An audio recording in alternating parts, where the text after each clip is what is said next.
Coming up on today's episode, we're recapping week 4 in the NFL. Man, it was all about King Henry there on Sunday night.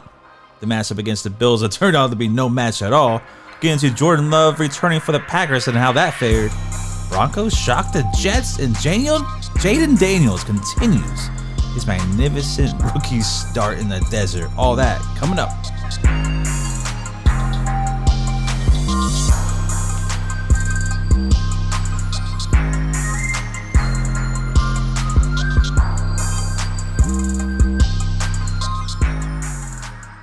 Hey everybody, welcome to Sports Talk from the Crib. I'm your host, Tanner Christian. Coming up on today's episode, we're getting to recapping all of the action in NFL Week 4, the highlights and whatnot. King Henry was the big topic is what's going to be today.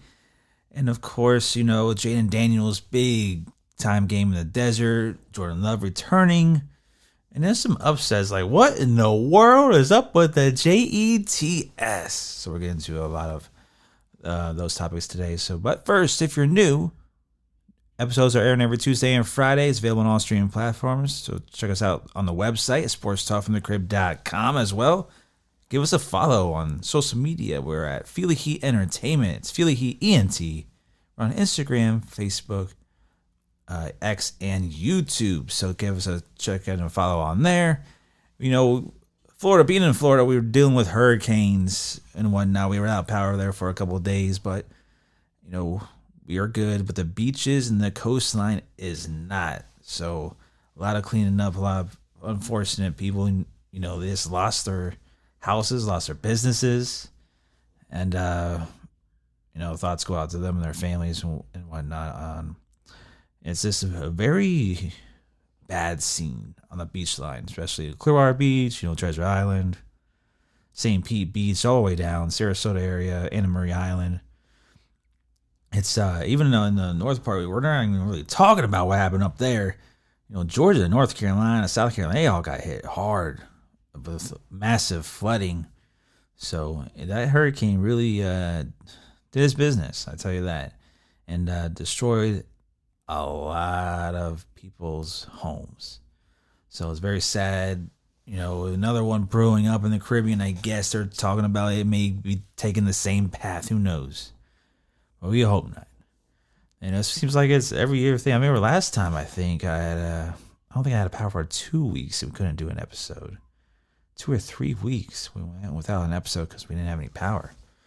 So we're fortunate this time around. It didn't give us a direct hit on this side of Clearwater, but the Clearwater Beach, man, oh my goodness. I've never seen anything like the sand and this water just flowing like mud is everywhere still.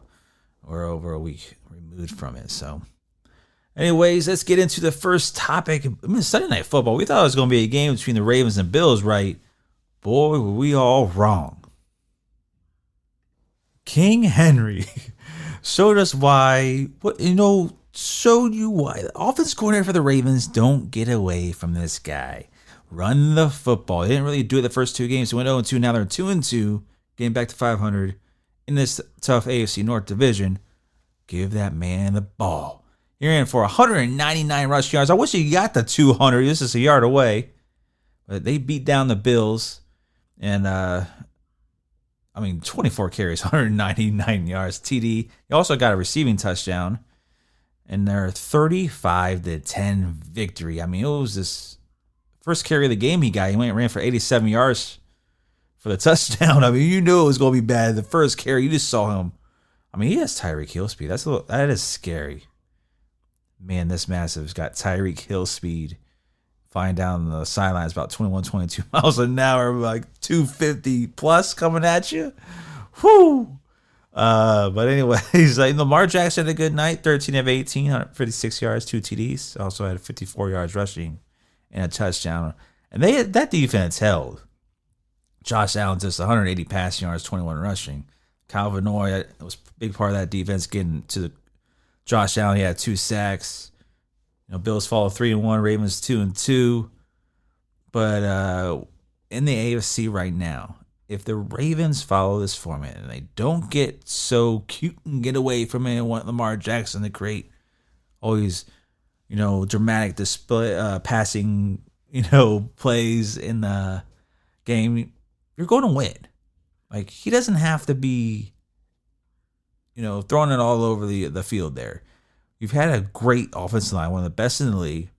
And that's what happened last year when they lost to the playoffs. They're like, what did they have, like 7 or 8 total carries the whole game? And they just didn't want to run the ball. And now you can bring in Derrick Henry, so that means you better run the damn ball. And that's what they did, a big-time victory tonight. Right now, if you really look at it, the Ravens are the best team in the AFC. Defense is going to come along. Kyle Hamilton played a hell of a game last night, too. And their defense is going to be solid. New coordinator, of course. But it's going to take some time with that. But they weren't very good against the pass going into this game. But they held Josh Allen to 180. So it really did come together in this one. And I think it's going to come together more as the season gets on. And if, like I said, if they just follow the formula, because that's a deadly combo. Going to hand it off to Derrick Henry, you got Zay Flowers on the other side. You can flip it to him. Or Lamar can just keep it running himself. That's dynamic. Pick your poison. You want Derrick Henry to get the ball, or you want Lamar Jackson to run past you? Or you want that beast in King Henry running over you, giving you the big stiff arm. But then this using his blazing speed and getting past you too. It's a dynamic weapon to have on your team. And I don't understand why nobody this offseason really wanted Derrick Henry. Yes, I know he's over 30 years old, but man's got a lot left in the tank. And the second half of the season, it's going to be even worse for opposing teams because you don't want that. You're tired. You're banged up. You don't want him coming full speed at you. So he did. He hurt somebody last night on the tackle too. I can't remember who it was. Went to tackle him. Boom. Yeah, my shoulder's like hurting bad.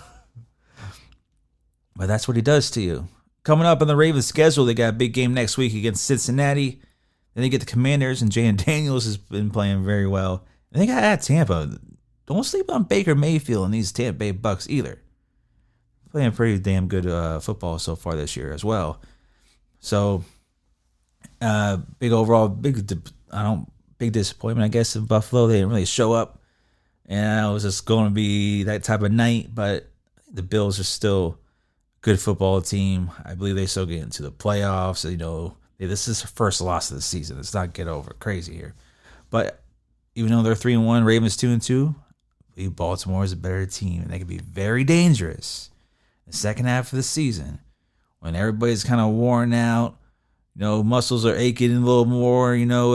Derrick Henry in that run game, if they stick to the plan, they can do damage. It's just a matter of them sticking to the plan. But look out for Baltimore Ravens and Derrick Henry. If he keeps this up, can he finally get his... I kind of want him to win. Can he get a nod for MVP vote too? He had a crazy year in Tennessee. I don't think he got it. He deserves to get the recognition as one of the best running backs this league has ever seen. All right, in this next topic, let's hop back into this Packers-Vikings game. Jordan Love returned. He's questionable for the game. Had a good couple of days of practice. They put him out there. And boy, that first half was nuts. Vikings jumped out to a 28-0 lead. When that happened, I was like, man, these Minnesota Vikings are for real. Like this, I just can't believe what I'm witnessing from this team. And number 14, Sam Darnold, praised him a lot last week, saying I was all in. And he goes out and has another good game. They held on late. They let the Packers hang around a little too much here. Final score is 31-29. So Jordan Love started flinging it all second half. They scored 22 points in the fourth quarter alone. That wasn't enough. To get that comeback there. But Sam Darnold, 20 of 28, 275, 3 TDs. He did throw a pick. He does his plays. He has a pick, a fumble. You're just kind of like, why? Oh, that's the old Sam Darnold. You got to live with it. But Jordan Love, 32 of 54, 389 yards, 4 TDs. He did throw 3 interceptions in his return. But he has a little bit of rust. Didn't really practice much, so I don't really fault him with that, but at least they were able to come back. But yeah, these next games, they got the Jets next and the Lions, so some big matchups coming up. Meanwhile, they got see who else the Packers got. They got at the Rams next and the Cardinals. The Vikings get the Jets and the Lions. Packers are playing at the Rams and the Arizona Cardinals. So they got to do the NFC West, which Arizona struggled mightily yesterday. And I don't expect them to be. I think they're a little overrated. You know, Budda Baker's a heck of a player.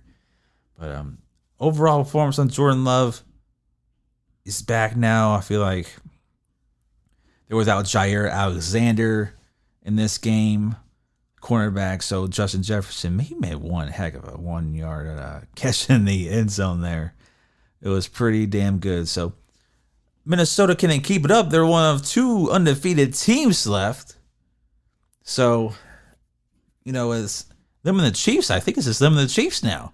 So they're one of the lone riders in the NFC anyways that's still undefeated. Seattle lost last night to the Detroit Lions. So the Vikings, another game here, and then they go into the bye, and they're for real. This Minnesota team is surprising me. I thought this would be more of the kind of the rebuild, but you know, with J.J. McCarthy being the QB, but Sam Darnold's coming in there and play some damn good football. And they're sitting at the top of the NFC North now and still undefeated. Can they keep it up? Are they going to still win the division? I really don't know. I still have the Packers winning the division because I don't know if I just don't know. I just don't know.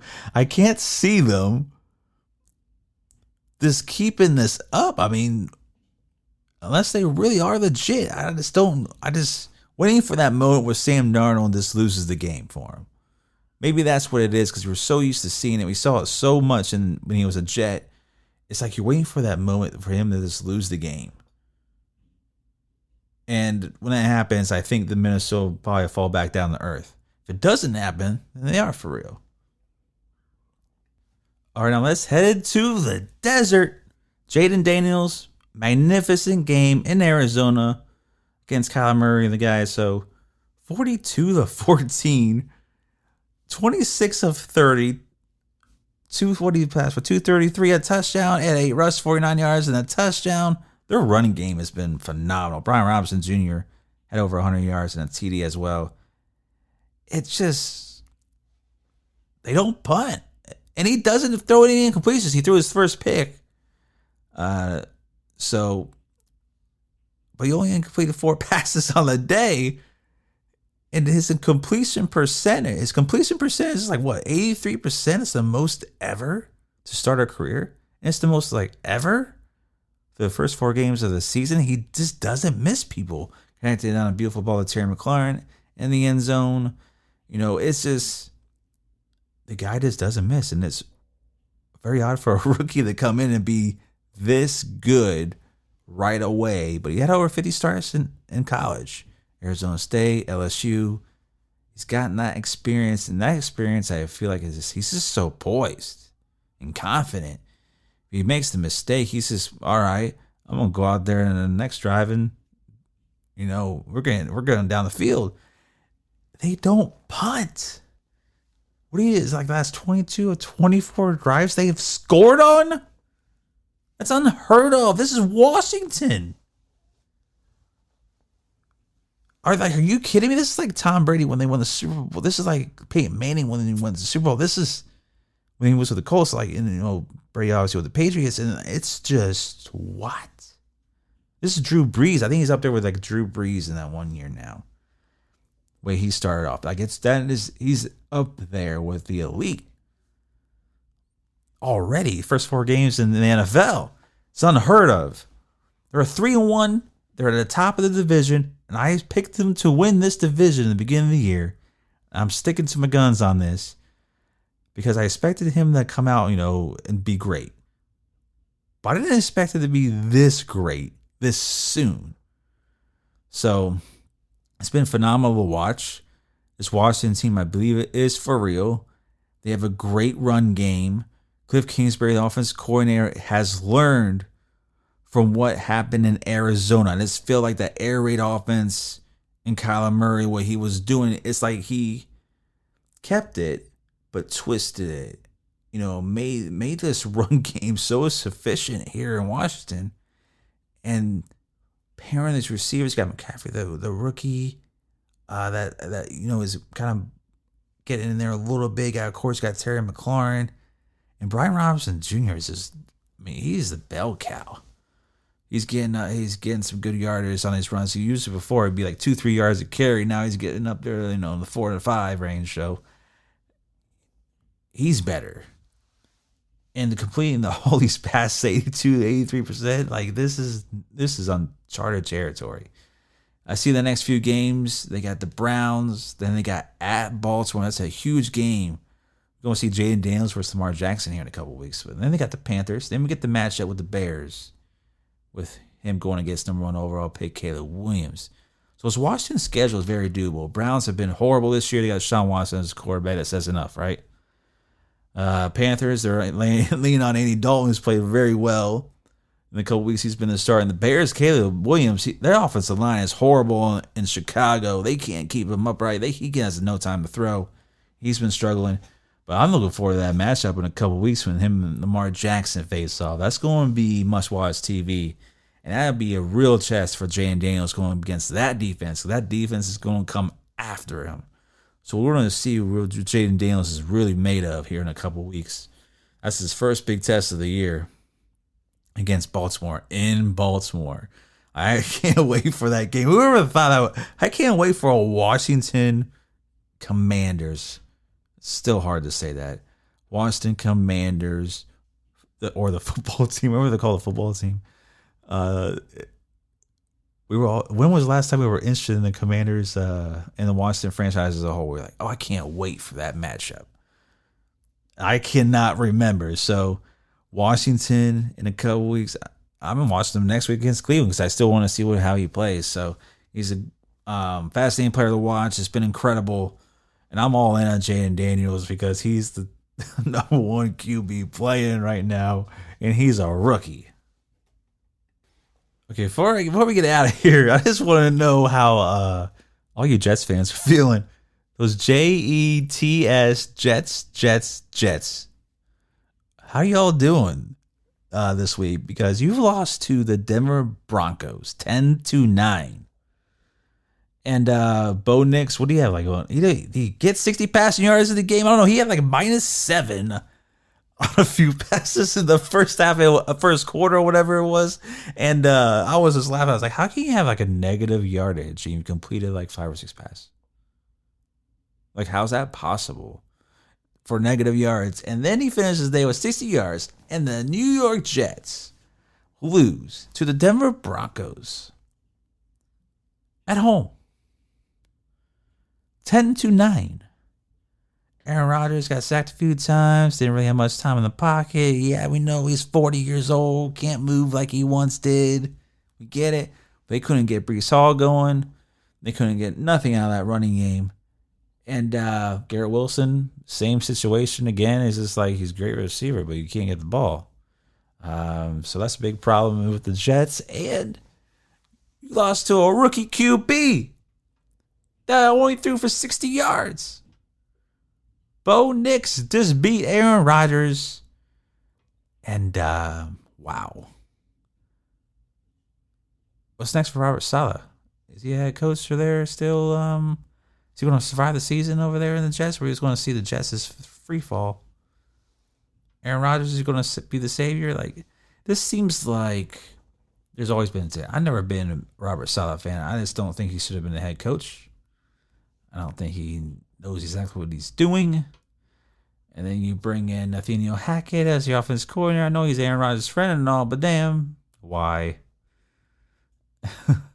And Hassan Reddick, still not signed, still holding out. He's probably going to retire. He's probably just screw playing. But yeah, the New York Jets, man, this lost to Bo Nix. You only put up 9 points and they were able to put up 10. Yes, I know Zerline missed that field goal. But does it really have to come to that? You're at home. You can't beat Bo Nix and Sean Payton's Denver Broncos. Come on. The same old Jets where there's always something waiting to happen.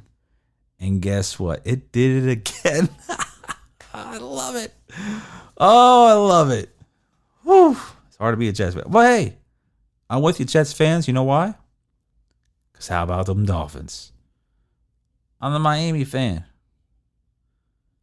We're down to Snoop Huntley playing QB for us. The offense looks horrible. Now Tyreek Hill is in the trade rumors? Really? Go back to KC? That's what they're shouting out in the stadium? Yeah, that's the truth. Go back to KC. That's what was shouting from the stands on a Monday night. Would it happen? I don't know. But we'll just say this. Miami is in disarray just like you New York fans.